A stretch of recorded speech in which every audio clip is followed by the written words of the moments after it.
All right, what's up, guys? We are back with another podcast episode this week. I am your host, Chris Olson, and this is my co-host, Pickleball Will. I actually said it correct this week. No, you said it incorrectly. You said it incorrectly. I think you need to do this over, Chris. You want to know why I actually have to say it now? Because someone at the U.S. Open came up to me and they were like, okay, so which one are you? Because my husband is always playing it and I'm listening and I don't know who is who. So now I feel like I actually have to say it because there are people who don't know. All right. At not the U.S. Open, but at National, somebody came up to me and was like, "Hey, where's your assistant?" And I'm like, and then we weren't sure if she was joking or not. Like me and your brother and stuff were there, and then maybe she thought I was you. And then she thought Will was actually the assistant, right? But she's like, "You're Will, though, right?" And I'm like, "Yep." And so obviously she clearly thought Chris was the assistant. And I thought that was the funniest thing. You know, I have to tell this story. This was really funny at the U.S. Open. Yeah. Someone came up to me and I was with a group of friends from Minnesota. Mm-hmm. We were all staying together. So we were all watching each other's matches and have another friend who is Asian and probably similar skin tone color to you. Okay. And so darker than me. And he comes up to me and what did he was like, "Oh, hey, Chris." And then he was like, "Oh, is this Will?" And everyone in the group starts laughing. And we're like, "No, that's not Will. It's just one of my friends." Man. But he pauses and he goes, "Dang, that was a bit racist of me. I'm sorry." it wasn't a racist necessarily. He just couldn't tell. That's all. So, I did laugh. I thought it was very funny. You guys, you know what you should do next time is that you should just go, and if there happens to be another Asian within your group, you just tell everybody else in the group. If somebody confuses said person who is Asian as Will, everybody else just go along with it. And then whoever is Asian, just be like, pretend like you're Pickleball Will. It's gonna be all right. Will will love it. Will gave you permission to do that. I will let them know next time for sure. Okay, good. Lovely. Okay, anyways, so this week we're going to be talking about the Gen 3 Joolas, just some stuff since the paddle has launched that I want to go over a bit more in depth, especially now that I've gotten to play with them more. Also want to talk about the trip to the U.S. Open. You weren't there, but I did compete in a few events, so there's some fun stories from that. And then you've also tested some paddles, and then we have a little quick story in the kitchen or debate / thought that I want to go over. So that's what we're chatting about this week. All right. Yeah, no, awesome.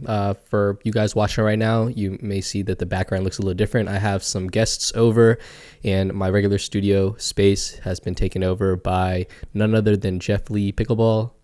He came in town to visit, to celebrate me for my birthday weekend, and his stuff is all over my studio space, and I was like, I'm not going to move everything to set it for the pot. So yeah, I'm in a different room in my house right now. I can't believe you let that guy, the guy who has thrown like every tournament that you've played with him, let him take the studio office. I don't know if Jeff has earned the studio spot yet. Like maybe he might have earned like the patio out front, like your doorstep or something, but I don't know, Jeff. Well, you can tell him when you see him next, and I don't know, he might have just walked through the door because my friend's dog is just barking up a storm right now. I don't know if you could hear it or not, but no, totally couldn't hear it. Anyways, all right, one thing I want to go over with the new Gen 3 Joolas. So I had this hunch for probably the last month, ever since I got the alphas. And this is about Ben and Colin and whether or not they are using them. This is not 100% confirmed. But I can say with pretty high confidence that they are just using paint job Gen 2s because, first of all, their paddles sound nothing like it. I think plenty of people have been talking about that now, but it becomes so obvious when you watch a match with Ben and Colin and then the other team has a Joola on it. So in the finals today, it was the John Bros versus Tyson and Jame, and Tyson is obviously using the Magnus.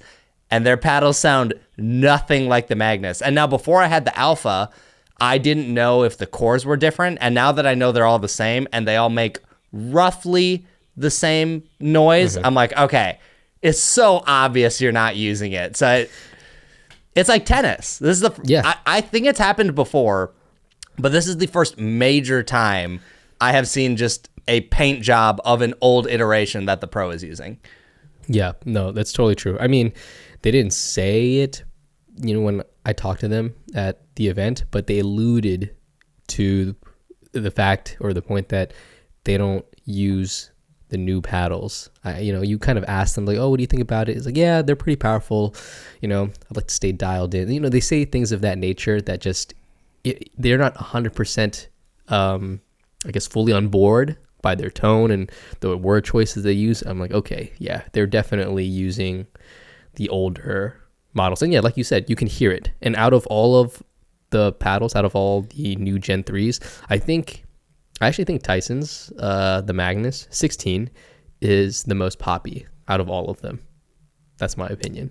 Interesting. We will definitely circle back to that in a minute because that is something I kind of want to talk about a little bit. But I'd be curious to know if they're not used to it yet. Probably not that, since they've had the ability to use it for the last 4, maybe 5 months. Yeah. Or if they just don't like it, which is perfectly reasonable. Not everyone's going to like these paddles. It's not definitively better for every player. So I think that's totally fine. But I'd just be curious. Like, this is the first time I think I've really ever seen in pickleball where like the newer model of the same thing was not the preferred one. Almost every time the new one is the better one. For the pros. For the pros, yeah, almost every time. There's, of course, some pros using older models, but a lot of times the newer one is better. I mean, yeah, it's just not their game. That's not what the Johns Bros are about. They're about control and steadiness. So it makes sense that they wouldn't use this. And like you said, you can hear it. It is, if you're there in person, even on TV, it's noticeable. You can distinguish between the old one and the new one because the pitch and the sound is very, very different. Yeah. The new ones make like a thud noise, whereas the old ones, they sound literally like every other pickleball paddle on the market. And the new ones sound like a thump. I sent some clips to some of my buddies around here, even the review, and they're like thump, thump, thump, just, you're just thumping away. There's no like a pock sound, just a thump. And that's how I know when I hear that. I'm like, oh gosh, I kind of get ready. I kind of tense up a little bit. I'm not gonna lie. Yes. Okay, well, let's talk about, we can kind of go back to what you were talking about with what you thought was the poppiest or most powerful, because I've had some interesting thoughts about this that have been not a lot of people have these paddles yet, but I can only imagine that my opinion is not going to be the popular one on this, but we'll see. Let's dive first into, before we kind of get into what's your favorite out of the bunch. There's technically 8, right? We have 4 shapes, each in a 16 millimeter and a 14 millimeter. So which one is your favorite? Like let's run. Give me your top 3. So far, I have narrowed. First of all, my preference at the moment is all of the 14 millimeter variants, and I think I don't know what is exactly 1, 2, and 3 yet, but the Scorpius 14 and the Hyperion 14, I'm enjoying a lot. And even though I'm not a giant fan of Tyson's shape in general because I like to put 2 hands on the paddle, I can still put 2 hands on it, but it's a little less comfortable. I actually was enjoying using the Magnus as well. Like, I've tested that a decent amount, and I never found myself saying, dang, like, I just really don't like this thing. Like, can I please put it down now? Yeah. Okay. That's funny because I'm the opposite. I think I prefer all of the 16s over the 14s easily. And my favorite is actually Tyson's, the Magnus 16. It's my favorite, but it's like to play with. I think it's the most fun and the most different, but it's not the one I would take to a tournament to compete with. Like if I'm Which one would that be? That would probably it'd be a toss-up between the Hyperion shape or the Perseus shape. They're almost neck and neck. If I had to pick one of them, I think I would choose the Hyperion. To me, it just feels a little bit faster in the hands for me, but almost not much. They're almost interchangeable to me, but I have the most fun with the Magnus 16. And also, if you made me, like I had to play with one, and the one that's the most controllable for me is the Scorpius 16. I know some of you guys out there, if you watched my, I guess, kind of initial thoughts on the Joola paddles, the new Gen 3s. Some of you asked me what I think about the Scorpius ones, and I played a lot with Anna Bryce, the 14 miller. I didn't care for it that much, and then I got more time with the Scorpius 16. And the Scorpius 16, I think, is the one that's I can more easily adapt to, if that makes sense. Yeah. So yeah. No, that makes sense. And now what I was saying earlier about mine and why I think my opinion probably won't be the popular one is, for me, all of the 14 millimeters are way, way, way easier to use. Like, I can pick those up, and they're not easy paddles to use, but I have a much easier time transitioning to it. And then every time I go to the 16 variants, it's too poppy. Resetting becomes difficult. Like, the ball doesn't feel as predictable. And that's been my experience this whole last month. And as I'm getting more time with the production models, I'm finding that to be the exact same scenario. Now, I keep telling people, and I said this in my Gen 3, my launch video, was like, people should probably still choose the 16 millimeter, because the 14 millimeter sweet spot's going to be smaller. So I think a lot of people will benefit from having the higher twist weight of the 16s. And I think the 16s probably will feel better for most people. And I think I am going to be one of the odd ones out that actually finds the 14s easier to use. I have one friend here who today I let him try both, and I said nothing. I just let him hit them. Gave him the 14, and then I handed him the 16, and he was like, dude, I can't use the 16. He's like, it's too poppy. It launches the ball too much. So I'm curious to see where most people fall on the spectrum, because that's not normal. I've never, ever felt this way about a 14 millimeter being easier. Huh. That's very interesting. Do you think it's the timing? Because I remember when I first picked up the Perseus 14, I thought I was going to like it, right? The Perseus 14 Gen 3. And I don't know, I felt the timing was off. The way it came off the paddle was just odd to me. It was not that familiar. Because it didn't quite feel, I was expecting a more responsive feedback, and it still felt kind of plush. And then, I don't know, it felt like it dwelled on the paddle a lot longer. So that in combination with the feel was just wonky. And I felt like my balls were spraying or going just a little bit further than where I was aiming. It didn't feel like it was going where I felt like it should go, where the ball should go. That's just how I felt about it. Yeah. It's really interesting. I'm curious, as I spend more time with it, if my opinion will change. I don't think it will. I feel like I have enough time, but I'm trying to figure out why on earth I feel the way I do. It like makes it hard to recommend. Like, people in my Discord keep asking, they're like, 16 millimeter or 14 millimeter. And I'm like, well, for me, it's 14, but I think for most people, it's going to be 16. And I think that's probably the answer I'm going to stick with. I just think I'm probably a weird one on this, but yeah, I don't know. I really, really like all the 14s and think they play great. I think the lighter swing weight is more fun for me. I think they're probably a little poppier at the net. And I think the big thing is, to me, what it feels like is the 16s, if you take a really big swing, you get more power overall out of it, which is probably due to higher swing weight, and also maybe more foam and being thicker. It does dwell and kind of spring off more, kind of like a trampoline. Yes. So I don't know. It'll be interesting to see. Also, you said you like the Scorpio shape more overall than the more elongated shapes? At the moment, I could probably use the Hyperion and the Scorpius like interchangeable. I don't know if I've fully decided if I hard prefer one of them yet. Okay. I will say, I think out of that springboard-like effect, it is the most notable in the Magnus, which is why I think it's the most fun, because it feels different. Because, you see it's made out of foam, right? And it's in the first perimeter. The foam doesn't go all around the whole entire paddle face. So I think you or John Q or one of us, maybe it was Braden, said it's like a diving board, like the spring off of a diving board. And if you think about it, I guess the Magnus shape would have the longest diving board. So if you jump off near the end, there's more spring, right? It trampolines a little bit further, right? Whereas in the Scorpius, since there's less foam, like a shorter board, it feels less powerful, which is why I think the Scorpius are a little bit easier to use, and they feel, I guess, in my opinion, the closest to the regular thermoform Gen 2s that we might have.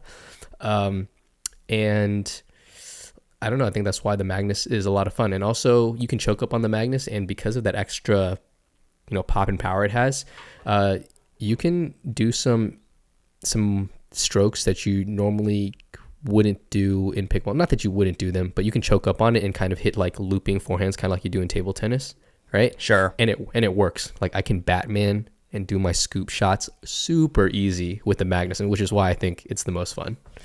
So we're going to come back to that because there's a few things I want to go over for. Actually, you know what, screw it. I'm looking at the notes. We can just jump ahead and I'll rearrange these. Okay.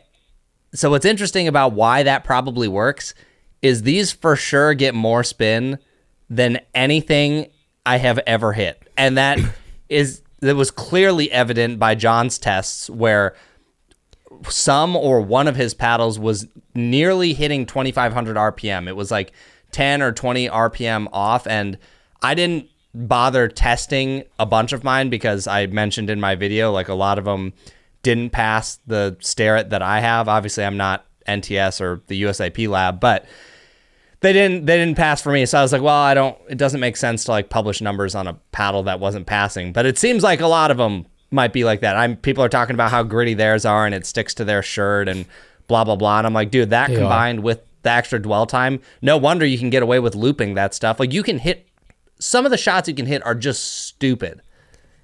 Yeah, no, they're ridiculous. How many RPMs on average does John get more than yours in his results and your results? I would say consistently he's about 100 to 200 higher than me.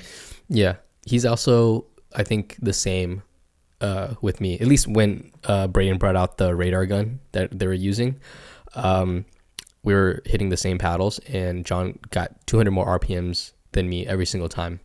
And yeah, even when I was like trying to generate RPMs, I think that's just with our stroke style.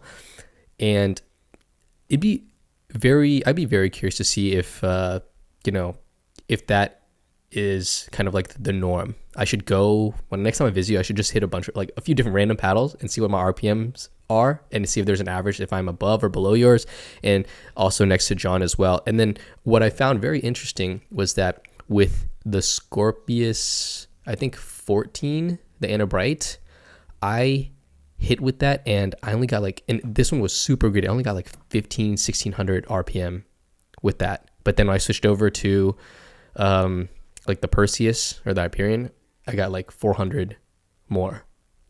That's definitely odd. Yeah, but Anabright was super gritty. I was just like, what? I just couldn't generate as much spin with it for whatever reason. Your technique's not dialed on the squares, I guess. I guess not. I don't know. And you know what else is interesting about this is, so I've now seen different grit levels. John mentioned this, but I can't remember if I had any like this when I got mine. But he mentioned that he had one that was more rough on one side and then not on the other side. I had a few and like that the rough side got 2,400 RPM or 2,300, and then the non-rough side was 1,800. And I'm like, there's a big difference. You would for sure feel the difference between those. It's just well, this is not a issue that's exclusive to Joola. We've seen this across many paddles. I've seen it with 6.0, pretty much any top brand that has a raw carbon fiber paddle, Pro XR, you can name a bunch of companies. You will find this variance. It is the nature of this material and how it's currently being manufactured, but I think it's more obvious because of the volume that Joola pushes, right? If you have a small brand, let's say Vatic, I'm just going to make up a number here. I have no clue how many paddles they're actually doing, but let's say they do a batch of 1,000 paddles. Your peel ply cloth may have been consistent for that 1,000, and then you had to use a different one or whatever for the next 1,000. Joola, it's going to be super obvious if they're doing 30,000 paddles and they had to use a bunch of different sheets to get their peel ply done right. So it's such a problem with the industry, and I wish it would stop being an issue, because I think people would have not as much issue paying these high prices for the premium brands if their QC was on point, but it's not. Yeah, no, I agree. And then it also makes things difficult for us because, we talk about spin and RPM tests and whatnot. And, you and I have said it before that how much they matter once you get above a certain RPM. Will you notice? Will you not notice? Maybe it's good because as grit wears down, you can still receive or expect a respectable amount of spin even if you use the paddle for a couple months, right? And I don't know, it just makes it more difficult to talk about spin on these paddles if that is something that you really care about, which I don't know how much other people out there really care about it, and they focus in on it when I don't know, where it makes probably very small percentage of how well like it affects their game, like, you know, in the long run, right? Yep. I think like it's more like technique and other things, right, than you can expect from the paddle. But I don't know. Like I said, it makes it really difficult to talk about, and it sucks. Yeah, it's super annoying and something I hope starts to get fixed. I think there's so many things in the pickleball industry that relate to paddles where I feel like paddle companies get a pass when they really shouldn't, or it's like, well, most people aren't going to care, so we don't really care. Like, for example, another thing that I mentioned in my video, but now I have even more paddles from Joola, is the grip sizes are all incorrect. So the 16 millimeters are supposed to be 4.25 inches around, and then the 14s are supposed to be 4 1/8 inch, and none of those are correct. The 16 millimeters are anywhere between like 4 3/8 inches up to 4.5 inches, and then the 14 millimeters are like 4.25 or just a little bit above. And I'm like, how do you mess this up? Like, I understand that maybe, I mean, maybe the grip could be a little different on the thickness, but I'm like, other brands nail this. So how are you screwing up something as basic as the grip? And I'm like, man, when you're paying $280 and now you're gambling if you get a gritty one, is the grip size right? I'm like, it's just annoying. Or if the grip feels a little sharp, like some of those bevels feel sharp. Yes. Oh, you notice that on the magnets, some of those bevels feel a lot sharper. And I'm like, ooh, this is not a great feel on it. But I mean, it doesn't bother me that much, but like I do notice it.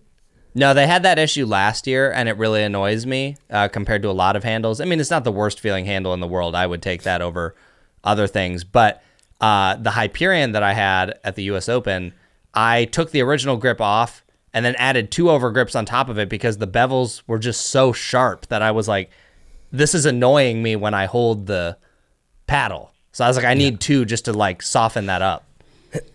Yep. No, totally agree. Well, I mean, you played with it over at the U.S. Open, which we will talk about your results in a bit. What sparked you? Is this a paddle that you're switching to, that you would like to switch to, you could see yourself playing with, or I don't know, maybe not for whatever reason? I'm still a bit torn, so we'll talk a little bit more in depth about it later when we get to the U.S. Open, but I got my Hyperions at the U.S. Open because they had a Joola booth there. So they told me, they were like, hey, you can just pick them up here so that way we don't have to ship them or whatever. And I was like, okay, that works. And then the ball, we used a Franklin at the U.S. Open, and it's 85 degrees. So you can only imagine how soft that ball was. So my Hirache just felt like it was slower than a Gen 1. I was like, you cannot do anything. So I was like, after we finished men's day, I was like, I'm just going to mess with the Hyperion. We played like 2 games, and I was like, wow, that was super easy to use. I was like, I'll just use it for mixed. So I played 2 games and then went and competed with the thing and was like, had never used it prior to that and had no issues. So a lot of that had to do with the heat, and I played today, and it's much colder here. It was like 50 degrees, and we were using a Pro S1, so it's a stiffer ball. And I didn't have a hard time using it per se, but it was a lot different than Florida. So now I just need some more time to kind of be like, Florida's not a usual environment for me. So it's like, okay, well, I need to see how I do in a tournament here, and then I'll know. With the ball that, like, dude, with how soft the ball was in Florida, I'm like, you could use the loosest gearbox in the world and still have no issue controlling it. That's how soft the ball was. It was so stupid. Oh, man. Okay. Well, before you know it, I mean, people have been thinking about doing this already. I've thought about doing this. It's just having a different paddle or different setup for different tournaments because of different environments, different ball, right? If you play singles, doubles, what have you. So, yeah, I mean, it could definitely be a thing, especially if, it's going to help you get the win. And clearly it helped you get the win. So now it looks like whenever you go down to, I don't know, Texas or Florida or wherever it's 85 plus degrees, you're whipping out the Joola.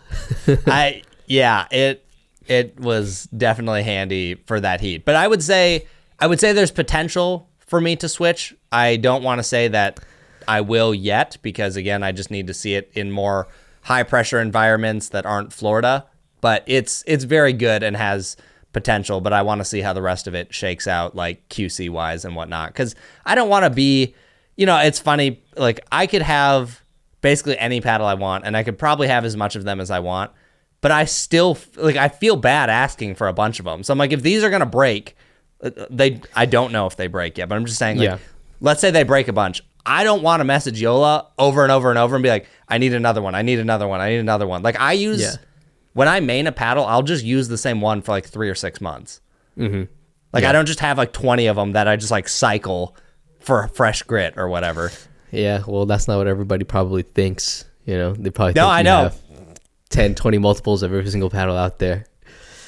People have definitely said that. They're like, well, it doesn't matter because Chris probably just replaces it all the time. And I'm like, dude, my double black diamond was probably like 10 months old before I finally had another one that I replaced it with. And it was just because I happened to get another one.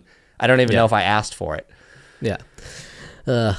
I don't know if I'd switch. Yeah, I don't think I'd switch to it. It's, like I said, it's too powerful. I mean, Jeff came and he played with one, and then I played with one. Grant came, he played with one, and like I said, as soon as there's somebody else on the other side that has it as well, it is really difficult to control or play the game. Like, you're just trying to counter back and forth, and if you happen to get to the kitchen line, you're just dinking and dinking until somebody pops it up and makes a mistake, and after that, it's either over or I don't know. You don't see those firefights nearly as much. Either happens really quickly and third shot drive and you're done, or there's a lot of dinking that's going on and somebody's waiting and everyone's scared to attack.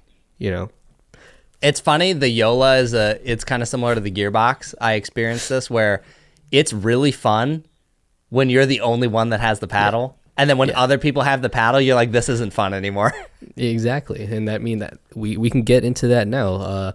Do you think that these paddles are good for the game of pickleball? And then, we can kind of just talk and elaborate more on the state of the game of pickleball and where it's going. And if you think that's good, bad, or if it's going in a direction that you like or not. I'm a bit like flip-floppy on this one. I don't feel like I've picked a hard stance yet because I'm sure we can adapt to these paddles, right? Like if we capped it at the gearbox and the Joola, 3 years from now, I have no doubt that people will be used to it, and I'm sure the game will mostly be fine.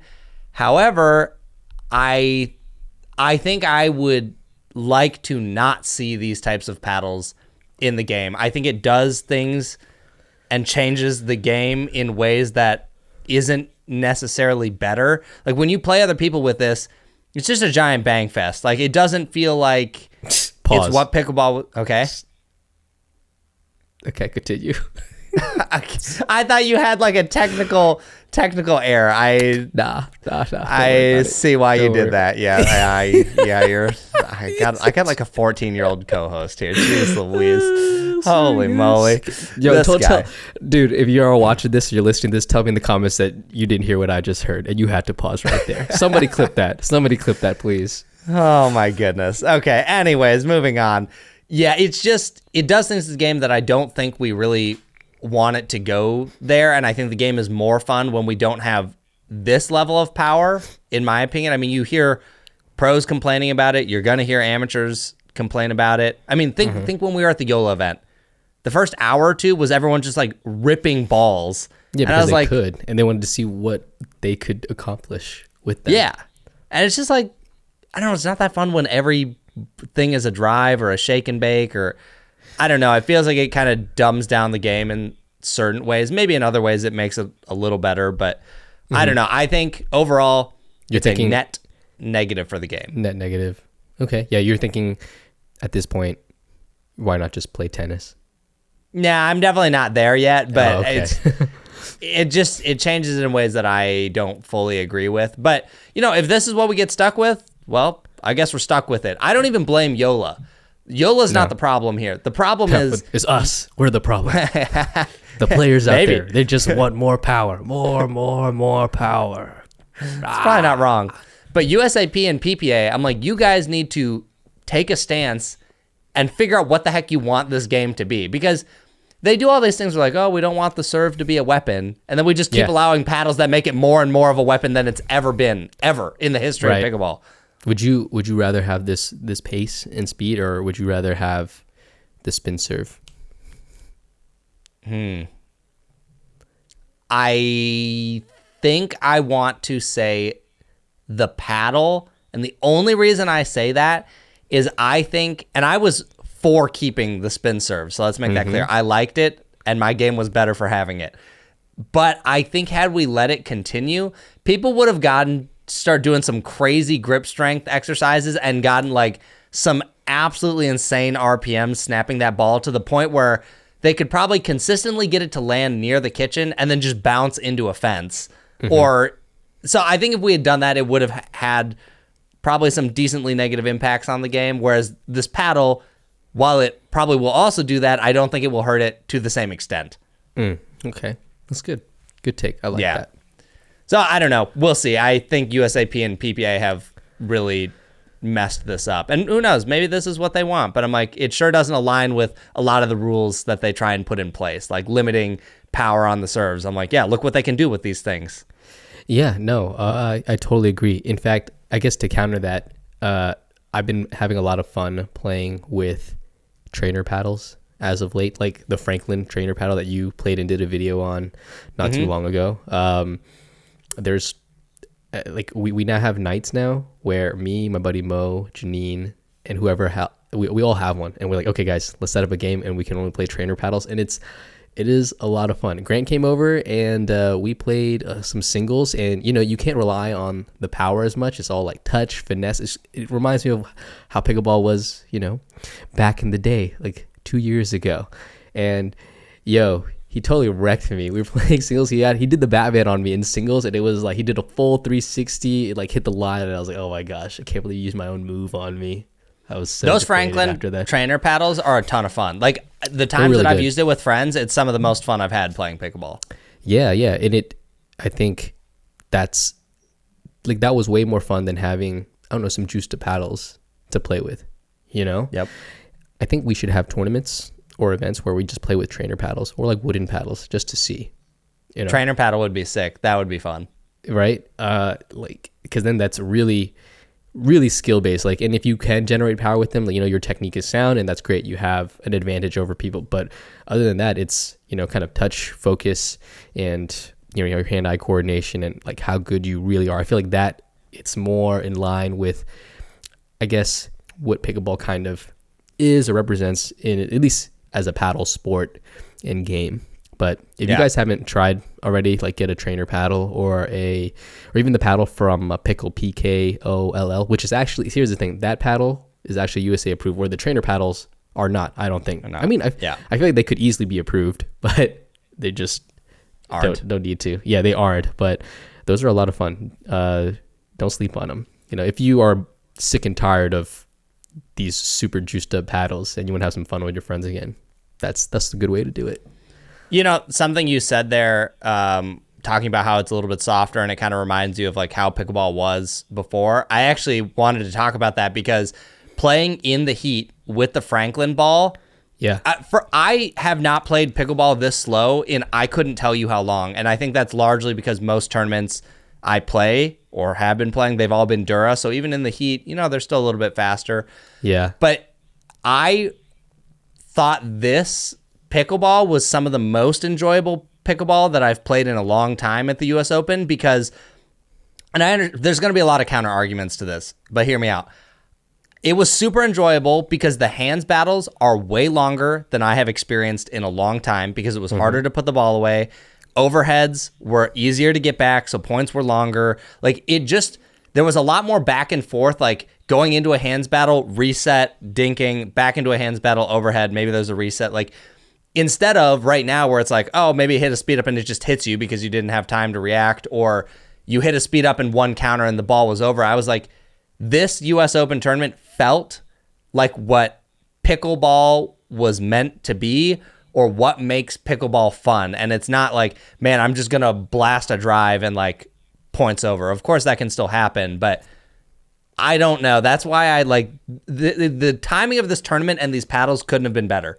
It just was a good reminder of like, dang, maybe we don't want it to go. I don't want it to go any higher than the Joolas for sure. If we go past that, I'm like, this is stupid. Yeah, I totally agree. All right, anything else you want to talk about with these paddles? Anything we missed? No, as far as the Yolas go, that's about all I got. I'm going to be playtesting all the productions more, and then I'll have some individual reviews that people can follow. But probably the bulk of the information that people need is in the initial video right now. Yeah, I'll probably do a more in-depth video. I'm not sure what I'm going to say because I feel like everything that has been said or that needs to be said has been said by you, John, or Braden, either in a video review or a pod, and even like now here. So I don't know. There will probably be a small take for me in these Joola paddles if we can find an interesting angle to kind of, I guess, allude to or talk about. But yeah, I mean, they're good. They're fun. I don't know. I don't know. If you have the money, yeah, you can go buy one, have some fun. But I can't wholeheartedly recommend them, like, just for the price and everything that they kind of are. But I wouldn't be mad if you got them. They're fun. Nope. Anyways, for sure. Completely agree. Aside from those, I've been kind of hitting and, I've received a few paddles in the mail. I haven't hit with them extensively, but here are a list of some of the ones that I've hit with. The Engage Pursuit Pro 1. I had like 1 or 2 games with that, and we'll go to a little bit of my thoughts, and maybe you can share some of yours if you've hit with them. Chris, I have the Course Shapeshifter and the Echo that came in, the Honolulu J2K and J2K Pro, and then I also got the HUDEF, their HUDEF Viva Pro Generation 3, which is from what I understand, is just their Gen 2, but now with a Kevlar carbon fiber face. So let's talk about the Engage Pursuit Pro 1 first. I didn't get a ton of time with it. I would have liked to hit them side by side with the original Pursuit Pros, but you did a whole video on it. I actually have not finished watching that video, and I remember you saying you had some interesting thoughts about it. So before you tell me your thoughts, my initial thoughts on it, without hitting it extensively and side by side, was they felt faster in the hand.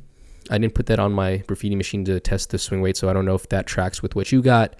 I don't know if they felt more powerful, but it felt like it was more responsive. I could feel the vibrations in it a little bit more. That's just how it felt to me. But the power and the pop didn't feel all that, or at least I couldn't notice a difference from what I remember of the original Pursuit Pros. How did they feel for you? Yeah, that is pretty accurate overall to how I felt, especially that last part about the pop and power. So, they claimed like, oh, it's a more powerful core, and basically you were also right about them being faster to swing in their hand. They're noticeably faster to swing. They're like anywhere between 9 and 10 or 9 and like 11 points lower than the original Pursuit Pro for swing weight, which is very drastic. So definitely faster to swing. And basically, I think that they retained around roughly the same level of pop and power that the old ones had, but now you have much faster hands because the swing weight was reduced. So it may technically be a more powerful core, because if they were equal swing weight, these would probably hit harder, but they're not, and they play pop and power wise about the same, but one's faster in your hand now. Okay. All right. Well, that's good to know that what I feel tracks with what your testing, I guess, showed. The grips are better, in my opinion. The handles much better constructed. The matte black edge guard, way better than the glossy. Although it's weird because the thin version is still glossy and the thick version is matte. So I guess maybe they couldn't find a manufacturer to make a matte one. So I don't know, that's kind of annoying, I guess, because I would like to see the thin ones also matted. But at the same time, I guess now it's easy to tell if you have the 6.0 version or the original version, like the thin version versus the thicker version. So I guess that's okay. I still think their paddles need kind of a little bit of a facelift. It's that same design. It's been like that for almost, I feel like a decade or something. I don't know. I haven't been playing pickleball that long, but that's what it feels like. Engage's marketing is extremely subpar. Like how large of a company they are, their marketing it's not good. Their designs aren't good. It's very outdated. A lot of it needs a whole fresh coat of paint. And of course, that's like the least important thing, right? The paddle needs to play well. Yeah, but the paddles do play well. Yeah, the paddles do play well. Okay, all right. Moving on to the next one, the Course Shapeshifter and Echo. All right, I didn't get that much time with the Echo, but I have some thoughts on that. But the Shapeshifter, it's the hybrid shape, very similar to Double Black Diamond, the Thrive Azul, Loco, Vatic, Prism, Flash, right? But it has that 18K pattern weave that Diadem, I guess, came out with first. Dude, I really like that paddle. The Shapeshifter. It's good. Yeah, it feels like it has, in my opinion, like the right amount of pop. It feels very controllable, gets good spin. Like I could easily switch to that paddle. I really enjoyed playing that one. It was very, I don't know how to say it, intuitive, I suppose you could say. There's this nice plush feel to it, but just enough responsive feedback so I almost feel like I can change where it goes, like on the fly, like mid-stroke almost. That's what it feels like to me. So I really enjoyed that paddle. So you played with it? I've played with it, not a ton, but enough to know how it plays. And it's funny because like everyone who hits that thing likes it. John and his podcast co-host Eddie, they've both hit it. They both really like it. I've hit it. I liked it. It wasn't enough to make me go like, dang, wow, this like needs a review immediately or anything. But it's kind of like, I think you said this about the Volaires a while ago. It's like, it's kind of boring, but it's like objectively very good paddle. You know what I mean? It's boring, and that's a good thing. I mean, I could probably say that too about the way I feel about the core Shapeshifter is probably, well, maybe not. I maybe similar to how you feel about the Hirache. Like, you know, when you told me about the Hirache, I was like, yeah, I hit with it, and I was like, oh, this is good. I don't think it's that much better. If it is, like, you know, I'm like, meh, like mid to me. And then the core Shapeshifter is kind of like on that same like level for me. I'm like, okay, this is good. I really like it. It's, in my opinion, better than some of the stuff I'm hitting with now, but it's not like so much better that I'm going out there to, I don't know. Well, it's not like revolutionary, but it feels good. Right. And in terms of the Generation 2, you know, technology, Generation 2 thermoform unibody paddles, like we are like at peak paddle right now. Like a lot of those now, they have the specs right, the swing weight right, they have the grit right. They play very well. They're solid. They don't really break that much anymore, if any at all. I hear less about it. So I think they've really perfected that. And now we're moving on to, you know, like the Joola, the Generation 3 Joolas and the Gearbox Pro Power and, you know, whatever Carbon comes out with. And, you know, other companies are going to come out with some sort of foam type paddles. I mean, even like the Rhombus Ripple, right? So yeah, core Shapeshifter gets like a pass from me. I think it's like really good. Now I want to touch base on the Echo a little bit. I didn't play with it, but when it came, I want to, you have one, right? Yep. When you took it out, when you felt the grit, did it feel different to you? Like, all right, here's the thing. Mine, it wasn't the grit per se. It felt kind of gritty, but when I touch it, it almost felt like there is some sort of sticky residue on it. But then when I take my fingers off and I touch it, it's not there. It was a really strange sensation. I didn't know if that was just mine. So I was curious to see if you had. I don't recall anything like that, so it might just be yours, but also maybe I just didn't notice. My guess is, I'm going to guess that it's probably a one-off on yours, but okay, you never know. All right, I'll have to ask like John or Braden to see if they have it. So yeah, that's that. All right, next up, J2K, Honolulu's J2K and J2K Pro, another hybrid shape paddle using Kevlar. I think one of them is fully Kevlar, and the other one is like a carbon Kevlar hybrid, but like the weave, the pattern looks a lot smaller. I think they're both 100%, but the weave pattern on the Pro is tighter. I think it's tighter. That's what it is. Yeah. Okay. I wasn't sure. I was like, okay, I'm gonna go hit with this and see if I can feel the difference. I really couldn't feel that much of a difference, but interestingly enough, when I hit them side by side, I felt like I always came back to the one with the larger pattern, the larger weave. The Pro is more stiff. Okay, the Pro is more stiff. Okay, maybe that's why I liked the regular one better. I like that softer, kind of more, I don't know, absorbent, plush feel. So yeah, but they were solid. People have been asking me to check that one out compared to the Azul. Maybe I'll do a comparison between that, the Ruby, the Azul, and I mean, like, you know, everybody's coming out with, you know, Kevlar, carbon Kevlar hybrids. What do you think about it, like as a whole? It just feels like it's like a buzz gimmick? chasing. Not. I wouldn't even quite say gimmick. Like I think it has a place. It is a little bit different, and some people are going to prefer that. And you know, more options is totally fine. But I've said it a few times now. But the buzz that the Ruby got never felt warranted. It's not a bad paddle at all. I think it's objectively, it hits a lot of great marks, but it's like, to me, it was a more expensive double black diamond that played ever so slightly different. And then everyone went nuts, and then that has caused a big Kevlar wave with like the Mark Kinetic, the Honolulu J2K, 11624 has a Kevlar paddle coming out. Spartus is releasing one. Like, a lot of people are working on it.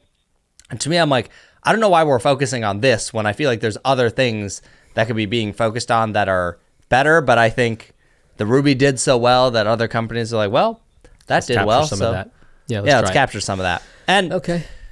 I don't know. I'm probably in a similar boat as you, where I think when I get to like the Azul and the J2Ks, I'll probably do a comparison video because I think it's just the best way to cover all of them and see which way and which ones overlap and which ones are maybe slightly different. So yeah, no, I totally agree. I can't wait to do kind of more of a comparison. I think if I think about it, like the J2 versus the J2K and J2K Pro will be a good comparison because it's the same shape, it's from the same company. You have one that's carbon fiber and then one that's Kevlar or carbon Kevlar. And I guess I'll do that maybe as well, like to really nail down the differences because Hugh Def sent me the Viva Pro Generation 3, which is carbon Kevlar, but then their Viva Pro 2 was all carbon fiber. So I'd have to measure like the swing weight and twist weight again because it'd be really nice to see two paddles. If they're from the same company, they have very similar swing weights and twist weights, but they use a different face. Then you can kind of do a more direct comparison and you can maybe see, I don't know, the differences or the benefits or, you know, whatever else that might be different. But even then, I still feel that they play fairly similarly. You know, you can almost make them play exactly the same. They still use the same peel ply. If you have the same number of layers, they can perform very similar. Yep. I just don't know. If anything, they look cool. I like the way they look. I prefer the way they look. I mean, they definitely look cool. They stand out in a sea of raw carbon fiber. One thing that I don't know if is purely Kevlar's fault or if I have just somehow managed to get the short end of the stick every single time that I've gotten a Kevlar paddle, except for the Ruby. But spin is always noticeably lower on my units every single time. Like I tested spin on the J2K, the J2K Pro, the Azul, and like one or two others, the Mark Kinetic. And I don't have all the numbers in front of me. They're in a spreadsheet. But like the J2K Pro, mine was super smooth and it was like 1500 or 1600 RPM. The J2K might have been the highest at like 1900 to 2K. The Azul was right there.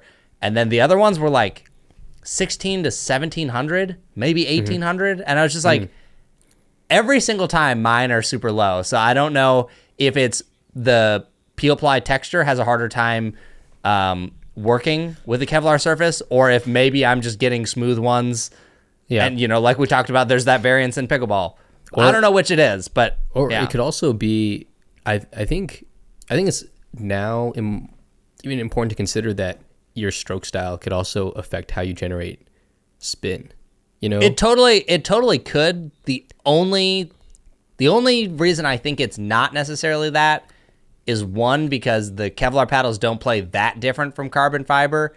And then the ones, like if I touch the surface, the ones that are more gritty are the ones that always get more spin. Like my Ruby was gritty, got more spin. The J2K that I got was the most gritty of the other ones, had the most spins. Like there's a pretty clear correlation there, but you're right. It could also be partially that for some paddles too.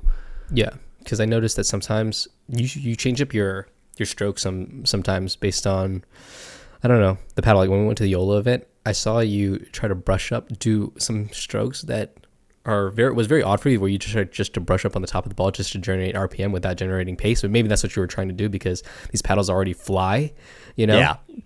So it was very interesting to see that. And then also each time I see or I play with John Q, you know, you see his serve or whatever, he really brushes up on the ball. He makes contact kind of high and his serves have a really loopy trajectory. I'm like, oh man, John is really like trying to get RPMs, you know, and whereas me, I hit more flat, a little lower, but I can still generate a decent amount of RPMs. And it's just, I don't know. I'd be curious to see how much that affects, you know. I mean, sure, it does. It has to affect. Yeah, definitely. I mean, how you strike it is going to impact it, no doubt. Okay. Well, anyways, moving on, talking about how you strike things. You definitely struck gold this past weekend, from what I saw, you got some medals, right? Or just one? Only got one medal at the U.S. Open, so But it was the one that mattered, right? That's right. So I played men's and mixed. Those were the only two events I got in for. I played men's with my brother Patrick, and then I played mixed with my friend Etta. That was a first-time mixed partnership. So men's was first, and we ended up getting fifth. So we made it all the way to the semifinals, played really well, and then once we got to the semis, do you know Will Schaefer? Yeah, I know Will Schaefer. Yeah, the Joola kid. Yep. Pickleball gymnast? So, is that pickleball gymnast? I'm pretty sure that's him. Yeah. Yes. The other. Anyways, I played him and his friend Aiden Sipe, I believe, and they knocked us out in the semifinal. So it was a big bummer to get that far and then obviously not make it to the gold, one match away. But they played well. They definitely earned it. And then when we went to the back draw, we were also one away from bronze when we got put back there. Ooh. And we played the same team that we beat in the first round. And so I was like, okay. I was like, that's fine. Like, we won that one, so I think we'll be fine. But Patrick and I both did a really bad job hydrating that day. And you cannot. No cramping. I've never cramped. Oh, okay. Never cramped, but I think I was hitting heat exhaustion because all of a sudden, like, my throat didn't feel good. My whole body just felt like lethargic and like my energy was low. It was just really hard to play. They played better. I'm not saying that's the reason we lost was because of that, but I wasn't feeling well.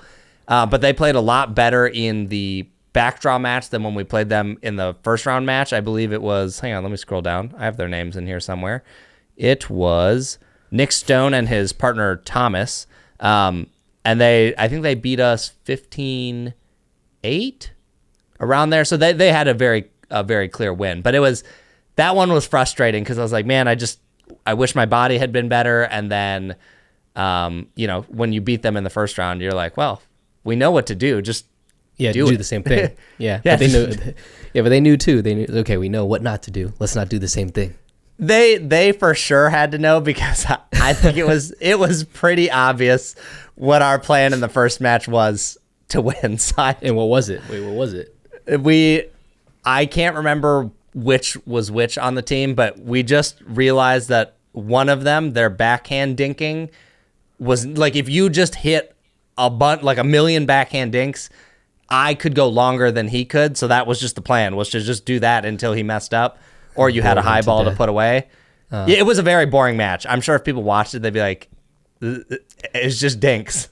So we did that, and it worked. And I'm sure they knew that because it was the same pattern for like a game and a half. But they figured it out in the next one. And they earn extra props, in my opinion, because to go to the back draw in the very first match. Yeah, and make it all the way back to bronze. They made it all the way back to bronze, and they won the bronze.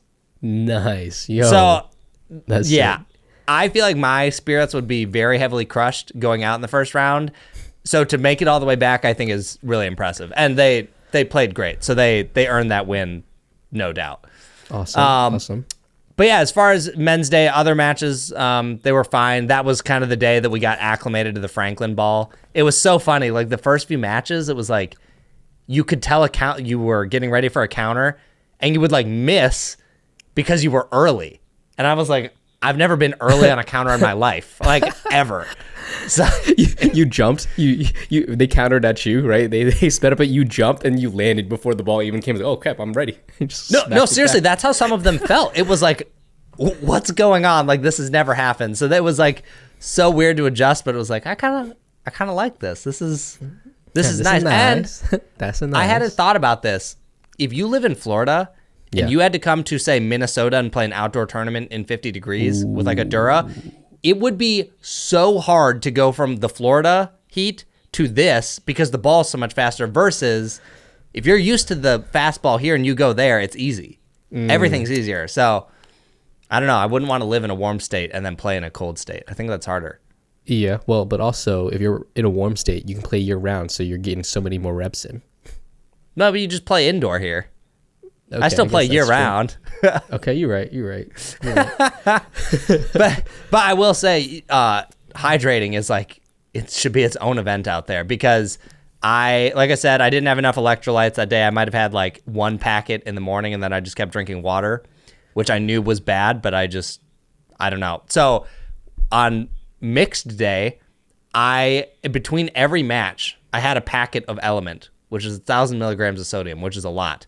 I had like 4 packets of these, and I felt it was hotter on mixed day, and I felt amazing all day. So I was like, why didn't you just do that on men's day, you idiot? Yeah. All right. Well, you had a good warm up for men's day. I mean, sad that you didn't make it a little further, but you were there. You're up there. I'm sure you were pretty happy with your performance overall, getting 4th. I'm sure there was a lot of teams, so that's good. Shout out to you and Patrick for that. So yep, that was good. Tell me about mixed. Who was your partner? Edda, you said? Yep, her name's Edda. She's played with your brother Isaac before, right? She's the badminton player. Yep, she's the badminton player. Oh, dude, she must have been tell me, did she crush any overheads? Please tell me somebody tried to lob her and she just crushed them. No, her overhead is so nasty. Dude. I'll probably be able to find a clip. I filmed our gold medal match, which I'll put some clips of those points over this. I don't know if there was any in the gold medal match, but she does this weird overhead sometimes. It's not all the time, but she literally like bends sideways and just like strikes the ball at such a weird angle, but it's like always a put away. Yeah, it's a badminton shot. That's what happened to me when I was in Taiwan, and it's basically like a scorpion counter, but in midair, like full jump, high as you can. It's really a sight to behold, because when you lob someone, even if you know it's a good lob, you know how most people kind of back up, right, and they want to put their back foot behind them and then jump up into the ball, and their momentum is carrying them forward towards the net. Badminton players, they'll take one step back. They do this kind of like pivot step back. They'll jump away from the net, and then they contort their body, and then they whip the freaking ball, and they can angle it like anywhere they want, and it's crazy. Dude, one of the overheads she hit, she literally got it in the kitchen and like straight into the fence, like going to the right. And I was like, crazy. How on earth did you hit that? I was like, I would have pounded that ball like center court to the back fence. Like, I don't know how you made it land in the kitchen. Yeah, that's crazy. I mean, it's like a lot of like pronation. So I do it from tennis. I mean, you see me. I hit overheads. Yeah. I pronate it, and I can hit it pretty wide, and I'm like stretched out a little bit, right? But yeah, the angles that these badminton players are getting is just so crazy, man. So, no, she's a beast. I saw some clips. She must have been amazing. So she carried you.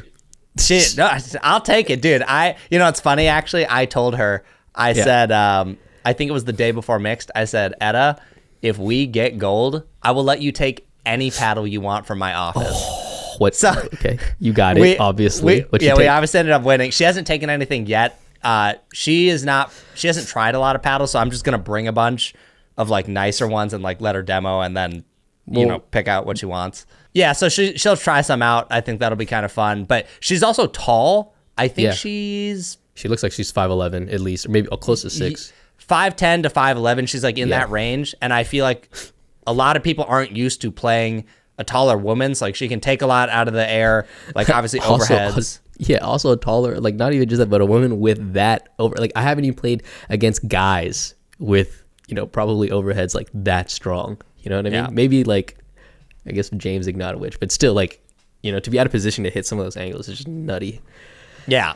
So no, that was super good. Our mixed day, we only dropped one game on the way to gold, which was nice. Yeah, I think it was our second match. We dropped one game, and it was. So we had a really good run. I wouldn't say it was easy. We probably only had one match that like felt the easiest. I think it was our semifinal match, and it might have been 11-1, 11-4, or 11-5. Maybe somewhere in that range. But otherwise, everything else felt pretty competitive overall. Obviously didn't go to 3, but the matches still felt good. So it was a lot of fun. I will say everyone was so nice. Like every team we played, just great people, good sportsmanship. Really appreciated it. But I think I've gone to the dark side, Will. Boy, what do you mean? calm down, Darth Vader. Well, Anakin. All right, what's going on? Am I You know how Palpatine my in this? line calls are always terrible, but they're terrible against myself? Oh my gosh, no, don't. It was your redeeming quality. No, I accidentally. Okay, so in our second match, there's a hands battle. Ball lands near the kitchen on Edda's side, and I call it out. And the other team immediately is like, no way that ball is out. Like, and I was like, whoa, whoa, whoa. Like, I confidently saw the ball out. Like, I didn't even think about it. So I was just like, oh yeah, out. Like, I thought everyone saw it. So they started arguing. It's like, I looked at Edda and I was like, was that ball in? And she was like, yeah, that ball was in. And I was like, oh. I was like, well, I was like, take it. I was like, I wasn't trying to hook you guys. It's like, I just thought it was out. Yeah, I wasn't trying to hook you, but I did anyways. Well, but they got the point anyways. But then in the gold medal match, I was rewatching it before this podcast. I was just looking for some fun points. And the guy hits a drop shot to Edda. She can't get to the ball in time. And I immediately call the ball out. And I don't remember this during the match. Like, I must have just turned around. Yeah. But they like immediately like, what? And then they looked at the ref and asked, they're like, did you see it? And the ref was like, no. So we kept the point. I'll make sure this point gets put in the video. That ball is so obviously in that I am dumbfounded that I called the ball out.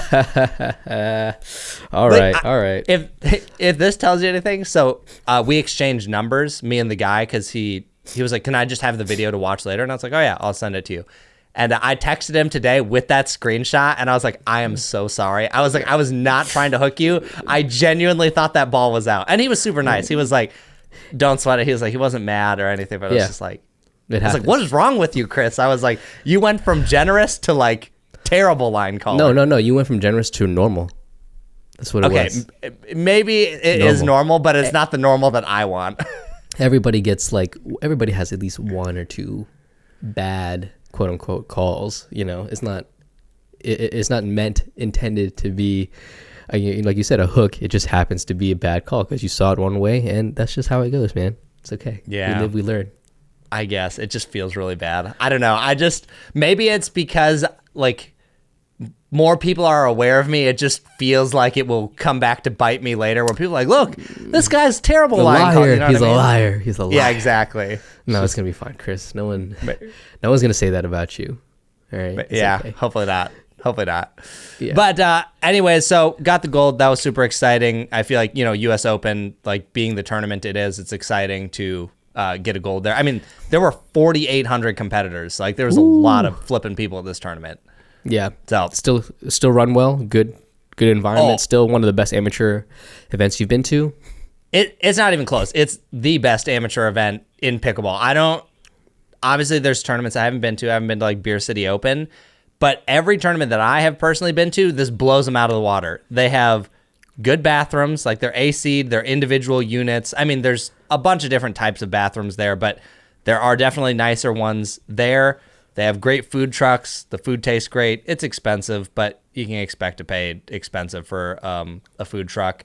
And it's just ran like a well-oiled machine. On men's day, we started 30 minutes early. I've never had a bracket start 30 minutes early.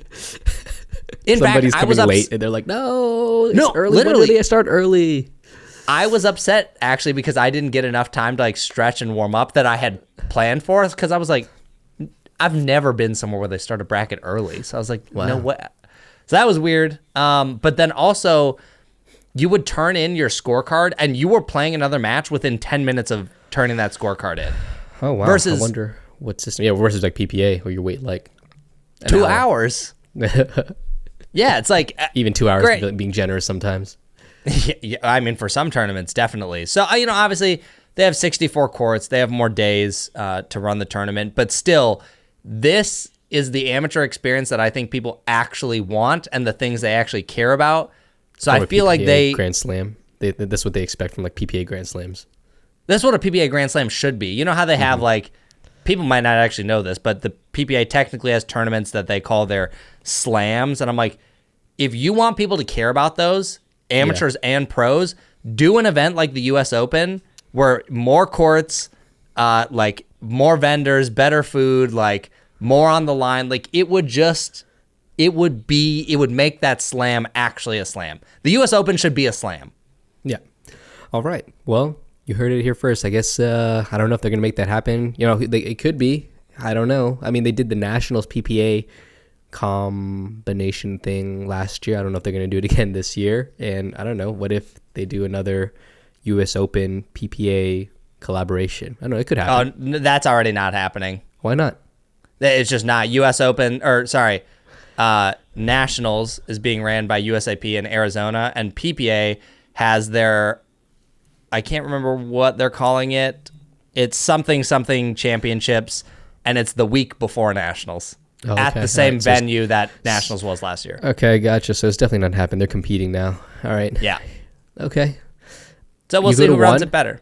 You go to one, I'll go to the other, and we can compare notes. Are you kidding me? We're going to both. Oh god. You're gonna spend 2 weeks of pickleball with me, and you're gonna like it. Are you guys hearing this dude right now? Oh my gosh. Spending 2 weeks with you? I'm just kidding. I mean, I did that. The first time I met you, I spent almost 2 weeks with you. And that's true. You did. Yeah. You did. All right. I'm going to try and do that. Obviously, I have to qualify for Nationals. So maybe I won't, because maybe I won't qualify. But I'd like to go to another. We have to go to another golden qualifier, make it to the gold medal match, and win this time. Let's do it. Let's do it. 5-0. All right. 5-0, baby. Oh, yeah. Are we playing 5-0 now? Are you confident 100%. playing 5-0? Okay. I actually wanted to play 5-0 at this, but I didn't think I was allowed to, because last year I wanted to play 4-5 and they made me play 4-0. So I assumed it was the same this year, but I had friends tell me that it sounded like this year they were letting you sign up for any event that you wanted to do. So I wish I had known that, because I actually would have played 5-0 at this tournament, but didn't know that. So all good.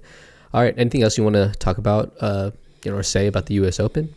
No, I mean, I guess the only other thing would just be thanks to everyone who came up and said hi. Met a lot of really cool people. I always enjoy, when people come up and they say, "Hey, I love the pod," or whatever. Like, I don't bite, so I appreciate it. They say hi to you. They also apparently said hi to me. So yeah, that's awesome. Thanks guys for saying hi to me. We appreciate it. Even though I wasn't there. Awesome. Do you know how many people said they're like, "Oh, I actually didn't recognize you at first because I had a hat and sunglasses and a neck thing on." They were like, "I heard the voice and I knew it was you." Oh, dude, hang on. Yeah. I have one more story from the U.S. Open. So I was picking up my Hyperions, and I had a contact there, and he said, "Go to this guy, tell him you're here to pick up the paddles." So I go there, and I say, "Hey, this guy told me to pick up these paddles," and he was like, "Are you gonna pay for those?" And I was like, "No, they're for review." And he was like, "Who are you?" And there was a consumer. he was at the thing, and he literally looks at the guy, and he goes, "You don't know who this is?" No, literally. Oh my gosh. Literally. He's the reason why you have a job. Just kidding. Oh my gosh. It was just so funny. It was especially funny because the guy who was the one checking me out did not care in the slightest. He was just like, "And?" I wish I was there. I wish I was there. I would have made such a big deal about it. Do you even play pickleball? Stop. Do you not who this man is? All right. This is Christopher 3.5 at best Olsen. You are in the presence of the elite. You should be bowing down right here, right now. Shoosh. Yeah. This man has his own signature paddle. Are you kidding me? How are you not selling these on your store right now? Oh my gosh, it would have been hilarious. I would have made Isaac or somebody record that. It would have been so funny. I think I would have actually cringed, and I may have had to walk away if that happened. That would have been even better. We don't have a story for the pod. I would have to find a new next pod. Oh, hi guys. This is the host of the Pickleball Studio podcast. I have to find a new co-host. I was too cringe for him. He had to leave. Sorry. Taking applications now. Yeah. And then on the top of the application, right, it's like, how much cringe can you bear on a scale of 0 to 10? That is too funny. And there's only one correct answer. It's 3.5 at best. That's right, baby. That's right. Okay. Oh gosh. So yeah, that was a pretty funny story at the tail end. So yeah. But no, nothing else. You've officially made it to the kitchen. I actually don't know how long we're in this pod, but this is for sure a long one. So yeah, it's like an hour 40 already. My battery on my camera is about to die. You guys might have hit a bunch of resets on the Gen 3 Joolas, so congrats on making it to this kitchen. That was a lot of Joola talk. Yeah. So this kitchen. Okay. So I didn't have a lot this week, and it's kind of a continuation of what we were talking about earlier with the ball. but which would you be more in favor of? Would you rather slow the paddles down, like less than what we have now, cap it at a certain paddle, or would you, let's say the Joola and the gearbox are the cap, and you would rather just play with a slower ball all the time, like a Franklin? Ooh. I guess slow the ball. It just feels like it'd be easier to control. It'd be easier to enforce, right? That's my gut feeling. I feel like you'd say the same.